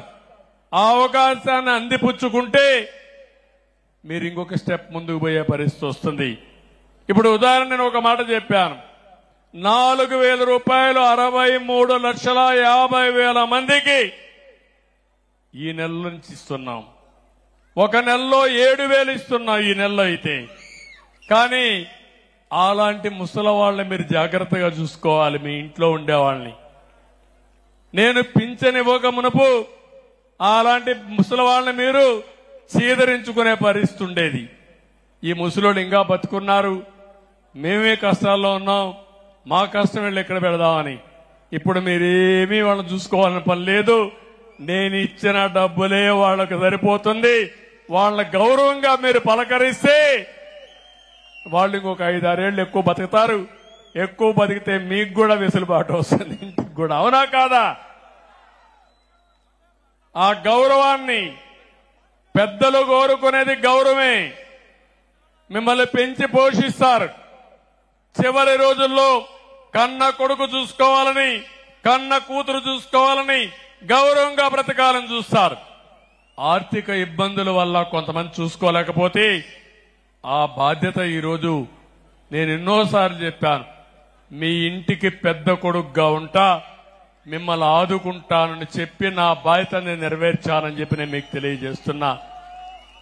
ఈరోజు వాళ్ళను కూడా బాగా చూసుకుని నేను ఇంకోటి కూడా చెప్తున్నాను, అనేక కార్యక్రమాల ద్వారా మన సూపర్ 6 ఉన్నాయి, ఒక్కొక్కటి అమలు చేస్తాం. మేము డబ్బులు ఇస్తాం, కానీ ఆ డబ్బులు మీ కుటుంబానికి వస్తాయి. కానీ ఒక మాట చెప్పాను నేను, ఆ రోజు కూడా మీరు గుర్తుపెట్టుకోండి. ఈ రోజు ఆనాడుండే ప్రభుత్వం 10 రూపాయలు ఇచ్చి మీ దగ్గర 100 రూపాయలు దోచేస్తున్నారు. నేను వచ్చిన తర్వాత 10 రూపాయల బదులు 15-20 రూపాయలు ఇచ్చి 20 రూపాయల్ని 200, 2,000, 20,000, 2 లక్షలు చేసే మార్గాన్ని చూపిస్తానని ఆ రోజే చెప్పాను. అదే పేదరిక నిర్మూలన, ఆదాయం సంపాదించే మార్గం, అవి చూపించే బాధ్యత నాది. దాన్ని ఉపయోగించుకునే బాధ్యత మీదని మీ అందరికీ తెలియజేసుకుంటూ, ఈరోజు రేపు ఇక్కడే ఉంటా, అందరితో మాట్లాడి ఏమేం చేయాలో చేస్తాం. ఇక్కడే అమరావతి నిర్మాణానికి రామకుప్పం మండలం తెలుగుదేశం పార్టీ 5 లక్షల రూపాయలు ఆర్థిక సహాయం చేయడానికి ముందుకొచ్చారు. ఆనందరెడ్డి గారిని మనస్ఫూర్తిగా తెలుగుదేశం పార్టీ కుటుంబ సభ్యులు కూడా అభినందిస్తున్నా. వారికి కూడా ధన్యవాదాలు. నేను ఇది ఎవరిని అడగలేదు, ఆ పేరు బలం అమారిగా ఉంది. అమరావతి పేరు బలం మీ అందరూ కూడా ఆలోచిస్తున్నారు. నాకు ఇల్లుంది కానీ జాతికి ఒక అడ్రస్ ఉండాలనే ఉద్దేశంతోనే అమరావతి కోసం ముందుకొచ్చి స్వచ్ఛందంగా మీరు వచ్చారు. ఇది తప్పకుండా మీ యొక్క స్ఫూర్తి అమరావతి నెంబర్ 1 సిటీగా తయారవుతున్న దాంట్లో అనుమానమే లేదని చెప్పి మీరు తెలియజేసుకుంటూ, మరొక్కసారి అందరికీ నమస్కారాలు. మళ్లీ విజ్ఞప్తి చేస్తున్నా, ఇక్కడ మీటింగ్ కొంతమంది వచ్చారు, కొంతమంది ఇంటి దగ్గర ఉంటారు. ఉండే 2,60,000, 65,000 మన ఓటర్స్ ఉన్నారు. 2,25,000, 2,25,000 మంది ఓటర్లు ఉన్నారు. జనాభా 3,50,000, 4 లక్షల మంది ఉంటారు. అందరికీ విజ్ఞప్తి చేస్తున్నా, ప్రతిరోజు ఆలోచించండి. నేను చేసే కార్యక్రమాలు మీకు ఎట్లా ఉపయోగపడతాయో ఉపయోగించుకునే బాధ్యత మీది. మళ్ళీ చెప్తున్నా, నేను అందరి వాడిని, ఏ ఒక్కరి వాడిని కాదు.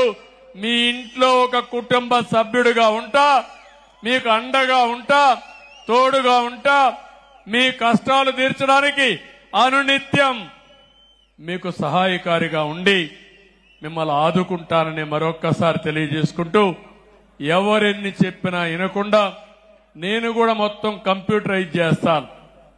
ప్రతి ఒక్క ఇంటి యొక్క ఆదాయాన్ని, కొంతమంది కావాలని కూడా మీకు చెప్పచ్చు, మీకు వచ్చే ఆదాయాన్ని తగ్గించడం కోసం సంక్షేమ కార్యక్రమాలను ఎగ్గొట్టడం కోసం ఇవన్నీ చేస్తున్నారని. అవి మాత్రం చెయ్యను. నేను చేసే పని ఒకటే, నేను సంపాదించేది ఈ ప్రజల కోసమే సంపాదిస్తున్నాను, కష్టపడుతున్నాను. కష్టపడిన తర్వాత ఆ యొక్క సంపద మీకే చెందాలి. ఈ పందికొక్కులు ఎవరూ మేయకుండా కాపలా ఉండడం నా బాధ్యత. తిరిగి ఆ సంపదలో వచ్చే ఆదాయం ఈ ప్రజల సంక్షేమం కోసం, అభివృద్ధి కోసం నిరంతరం కష్టపడతా. భగవంతుణ్ణి ప్రతిరోజు ఒకే కోరిక కోరుతున్నా. ఆ కోరిక మీరు చూస్తే తెలుగు జాతి ప్రపంచంలో నెంబర్ 1 గా ఉండాలని. భారతదేశంలో ఉండే కుటుంబ వ్యవస్థ ఒక పవిత్రమైన వ్యవస్థ. ఇది ఇంకా పటిష్టంగా ఉండాలని, పేదరికం లేని సమాజం కోసం శక్తినిమ్మని భగవంతుని కోరుకుంటాను. ఆ పేదరిక నిర్మూలన, ఆర్థిక అసమానతను తగ్గించడం నిరంతరం చేయడం కోసం శక్తి సామర్థ్యాలు ప్రసాదించమని భగవంతుని కోరుకుని అక్కడి నుంచి కార్యక్రమం స్టార్ట్ చేస్తున్నాను. తప్పకుండా నేను చేసిన సంకల్పం ఒక పవిత్రమైన సంకల్పం. ఏ శక్తి అడ్డు రాలేదు, ముందుకు పోతాను తప్ప వెనక్కొచ్చే సమస్య లేదని మరొక్కసారి మీ అందరికీ తెలియజేసుకుంటూ, మీరు ఈరోజు కుప్పంలో చూపించిన స్ఫూర్తి చూస్తున్నా. నేను ఎవరిని ఈరోజు రమ్మనలేదు, ఒక్క మెసేజ్ ఇచ్చాం ఇక్కడ మీటింగ్ ఉంటుందనుకుంటే మీరందరూ వచ్చారు. నిన్నే మన వాళ్లకు ఒక మాట చెప్పాను కేబినెట్ లో, ఆర్భాటాలు వద్దు, పెద్ద పెద్ద సైరన్లు వద్దు, సింపుల్ గా రండి. ఊర్లో ఒక చిన్న చెట్టు ఉంటే చెట్టు కింద కూర్చుందాం, ఊర్లో వాళ్ళందరినీ రమ్మందాం, అందరితో మాట్లాడదాం, కార్యక్రమాలకు శ్రీకారం చుడదాం. ఇంకా రాను రాను ఆర్భాటాలు చేస్తే ప్రజలు కూడా మనకు వ్యతిరేకించే పరిస్థితి వస్తారు. నేను అందుకే పదే చెప్పాను, నేను ఎక్కడన్నా పోతా ఉన్నా పక్కన ఎవరున్న వెహికల్స్ వస్తే గంటల తరబడి ఆపేసే పరిస్థితి రాకూడదు. నేను కూడా ఒక సాధారణమైన వ్యక్తిగానే నేను పోతా ఉంటే పక్కన కూడా ప్రజలు పోవడానికి దోహదం చేసే వ్యవస్థ ఉండాలి. అప్పుడే నిజమైన సేవకులం తప్ప మేమేదో పెత్తందారులం కాదు. ప్రజలిచ్చింది మాకు అధికారం కాదు, బాధ్యతని మరొక్కసారి తెలియజేసుకుంటూ, ఆ బాధ్యత ఈ కుప్పంలో నిరూపిస్తారని మరొక్కసారి అందరికీ తెలియజేసుకుంటూ, మళ్లీ మా ఆడబిడ్డలకు మనస్ఫూర్తిగా నా అభినందనలు. మా తమ్ముళ్ళు యువతకైతే నేను ఎన్నికల్లో చాలా చెప్పాను, బ్రహ్మాండంగా స్పందించారు. అలాంటి యువ సోదరులకు మళ్ళా నా నమస్కారాలు. అయితే మీ జీవితాలు బాగుపడాలంటే నేను చెప్పింది మీరు ఫాలో అయితే మీరు అనుకున్న లక్ష్యాలు మీరు నెరవేరుస్తారు. ఈయన ఇట్లే మాట్లాడతాడు, మేము ఇట్లే పోతామంటే నష్టపోయేది నేనే కాదు, మీరు కూడా నష్టపోతారు. కాబట్టి యువతను కోరుతున్నా, నేను చాలా వినూత్నమైన ఆలోచనలు చేస్తాను. మీరు కూడా ఆలోచనలు ఇవ్వండి. మంచి ఆలోచనలు ఇస్తే నేను స్వీకరిస్తాను. నేను ఒక మాట చెప్పాను, నేను అనునిత్యం విద్యార్థిని, నేను అనునిత్యం మంచిని నేర్చుకుంటాను. పోతూ ఉంటే ఒక కామన్ మ్యాన్ ఏమైనా మంచి పని చెప్తే దాన్ని కూడా స్వీకరించి మంచిదైతే రాష్ట్రం అంతా అమలు చేస్తాను. అందుకే యువతను కోరుతున్నా, మీ ఆలోచనలు నాతో పంచుకోండి. అదే మరి నేను చెప్పింది అర్థం చేసుకోండి. చేసుకుని ఆకాశమే అద్దుగా మీ క్యారియర్ని మీరు రూపకల్పన చేసుకోండి, మీకు అండగా ఉంటాను. ఉద్యోగాలు కావాలంటే ఉద్యోగాలు చేసే అవకాశం కల్పిస్తాం. లేదు మీరే ఉద్యోగాలు ఇస్తామంటే పారిశ్రామికవేత్తలుగా అయ్యేట్టుగా తయారు చేసే బాధ్యత మాది. డాక్రా సంఘాలనే కోటీశ్వరులు చేస్తామంటే, లక్షాధికారులు చేస్తామంటే చదువుకున్న యువత మీరు కాలేరని అడుగుతున్నా. ఎప్పుడో చేయలా. 25 సంవత్సరాలకు ముందు ఐటీకి ప్రాధాన్యత ఇచ్చాను. హైదరాబాద్ లో హైటెక్ సిటీ కట్టాను. ఆ తర్వాత ఒక మాట చెప్పాను, మీరు జాబ్ వర్క్ చేయడం కాదు, మీరు ప్రోడక్ట్స్ ఇన్నోవేట్ చేయాలని చెప్పాను. కొంతమంది దానికి కూడా ముందుకొచ్చారు. ఆ తర్వాత అన్నారు, మీరు ఉద్యోగం చేయడం కాదు, మీరు ఉద్యోగాలు చేసే శక్తి మీకు రావాలి అంటే మీరు ఒక కంపెనీ పెట్టి 10 మందికి ఉద్యోగాలు ఇమ్మన్నాను. మీరు ఒక్క హైదరాబాద్ లో ఉండడం కాదు, ప్రపంచమే హద్దుగా వేరే దేశాలకు పొమ్మన్నాం. వీళ్ళంతా బయట కూడా పోయే పరిస్థితికి వచ్చారు. ఈ రోజు నేను సగర్వంగా చెప్తున్నా, గర్వంగా చెప్తున్నా, ప్రపంచంలో అన్ని దేశాల్లో ఉండి ఆ దేశస్తుల కంటే ఎక్కువ ఆదాయం తలసరి ఆదాయం సంపాదించేది భారతీయులు. అందులో 33%, 30% ఉండే తెలుగు జాతి, తెలుగు వారు. అది నాకు గర్వ కారణం. ఎన్నేండ్లు? 25 ఏళ్లు. 100 ఏళ్లు కాల, 200 ఏళ్లు కాల, 25 ఏళ్లలో మార్పు వచ్చింది. ఒకప్పుడు నా కళ్ల ముందర నేను చూశాను కరెంటు లేని రోజులు, రోడ్లు లేని రోజులు. స్కూలుకు పోవాలంటే వాగుల్లో, వంకల్లో, కొండల్లో నడుచుకుంటూ, నేను కూడా 7 కిలోమీటర్ల హై స్కూల్కు పోవాలంటే భోజనం క్యారియర్ పట్టుకొని, ఫుడ్ పాకెట్లు పెట్టుకొని తెల్లవారితో పోయి సాయంత్రానికి వచ్చి మళ్ళా తెల్లవారితో పోయేవాళ్ళం. అలాంటి మామూలు స్కూల్లో చదివి ఒక పట్టుదలతో ఎమ్మెల్యే అయ్యి ఇప్పుడు ముఖ్యమంత్రిగా 4 సార్లు 9 సార్లు ఎమ్మెల్యే అయ్యానంటే అది మీ ఆశీస్సులు, ఒక పట్టుదల. ఏదైనా సాధ్యం. నేను ఎందుకు ఇవన్నీ చెప్తున్నానంటే చాలా మంది కనిపిస్తుంది, సార్ ఇట్లే మాట్లాడుతూ ఉంటాడు, ఈయన ఎప్పుడు ఆకాశంలో నిచ్చినేస్తాడు, అది మా వల్ల అవుతుందా అని మీరు అనుకుంటానే ఉంటారు. కానీ మొన్న కూడా మీరు చూడండి, నాకు వచ్చిన కష్టాలు ఎవరికైనా వస్తాయా 5 సంవత్సరాల్లో అని అడుగుతున్నా. మిమ్మల్ని ఊహించుకున్నారా అని అడుగుతున్నా. 14 సంవత్సరాలు మాజీ ముఖ్యమంత్రిని, 15 సంవత్సరాల అపోజిషన్ లీడర్ని. ఏ తప్పు చేయకపోయినా ఎన్ని ఇబ్బందులు వచ్చాయో చూశారా అని అడుగుతున్నా. ఎక్కడన్నా మనోసంకల్పం తగ్గిందా అని అడుగుతున్నా. మనోధైర్యం సడలిందా అని అడుగుతున్నా. దానికి కారణం నేను నమ్మిన విధానం. నేను తప్పు చెయ్యలేదు కాబట్టి ఎవ్వడికి నేను భయపడవలసిన అవసరం లేదనే ఉద్దేశంతో ముందుకెళ్ళా. కొన్నిసార్లు అయితే అవన్నీ ఇప్పుడు చెప్తే బాగుండదేమో గాని నేను ఒకే మాట చెప్పాను. వెంకటేశ్వర స్వామికి బ్రహ్మోత్సవాల సందర్భంగా పట్టు వస్త్రాలు, లాంఛనాలు సమర్పించే సమయంలో నేను పోతా ఉంటే 23, 24 క్లేమోర్ మైన్స్ బ్లాస్ట్ చేసినప్పుడు కూడా భయపడలేదు. నా ప్రాణానికి నేను భయపడను. ఈ ప్రజల కోసం బతుకుతున్నా, దేనికి లెక్క చెయ్యనని చెప్పి ముందుకు పోయాను. అదే ఇప్పుడు కూడా చెప్తున్నా. నా జీవితాశయం ఒకటే, మీరు బాగుండాలి. ఆంధ్రప్రదేశ్లో ఉండే ప్రజానీకం కష్టాలు లేకుండా ఆనందంగా ఉండి, పేదరికం లేకుండా సుఖంగా ఉండి, మీరు మీ కుటుంబ సభ్యులు ఆనందంగా ఉంటే అది చూసి ఆనందపడే వ్యక్తిని నేను. ఈ రాష్ట్రమే నా కుటుంబం. ఈ రాష్ట్రం కోసం, నా కుటుంబం కోసం ఎలాంటి త్యాగాలు చేయడానికని నేను సిద్ధంగా ఉన్నానని మరొక్కసారి మీ అందరికీ తెలియజేసుకుంటూ, మళ్లీ మా తమ్ముళ్లు చూస్తున్నా అరచేతుల్లో ఆరతులిచ్చే పరిస్థితికి వచ్చారు. ఇవన్నీ కూడా స్ఫూర్తిదాయకంగా మీరు చేసే పనులు చూసిన తర్వాత నాకు అనిపిస్తుంది, నేను ఎంత కష్టపడినా, ఎన్ని జన్మలు ఎత్తినా ఎన్ని జన్మలెత్తి మీకు సేవ చేసినా మీ రుణం తీర్చుకోలేను. కానీ ఒక నమ్మకం ఉంది, మళ్లీ ఒక చరిత్ర తిరగ రాయడానికే ఈ రోజు మీరందరూ ఎంపిక చేసుకున్నారు. ఆ చరిత్ర తిరగరాస్తా మీ మనస్సుల్లో శాశ్వతంగా స్థానం సంపాదించడానికి అనునిత్యం పనిచేస్తానని మరొకసారి మీ అందరికీ తెలియజేసుకుంటూ, మరొకసారి పేరు పేరున ప్రతి ఒక్కరికి నా నమస్కారాలు, ధన్యవాదాలు. మళ్లీ మళ్లీ వస్తానే ఉంటా.